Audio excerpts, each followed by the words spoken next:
province. En plus d'éviter à certains utilisateurs de payer des frais d'interurbain, diront leurs fans qui, après plusieurs mois d'attente, pourront se régaler demain et mardi soir au Stade olympique. Je parle bien sûr des Rolling Stones.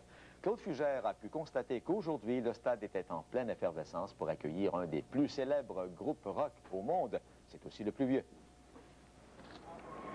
Le Stade olympique a maintenant une deuxième tour penchée. À l'intérieur, celle-là, un des gros morceaux de la tournée Voodoo Lounge qui se déplace avec 56 camions remorques.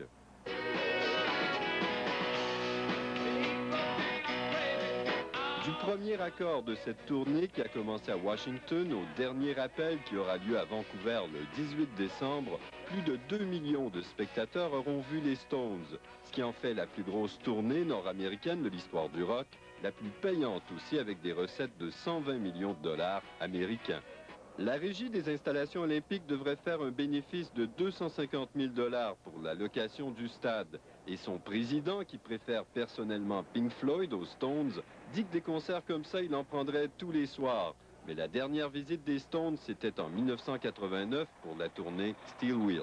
Ça s'était passé de façon exemplaire. Alors, on s'attend parce que justement, ce sont des adultes qui, en grande majorité, alors des gens responsables qui viennent à un spectacle, qui viennent à toute fin pratique à un événement. Une scène de 220 pieds de long, assez pour laisser courir Mick Jagger, qui à 51 ans tient encore la forme et le rythme. Et une sonorisation d'1,5 million de watts, la réverbération est une préoccupation du directeur technique qui va tenter d'en atténuer les effets.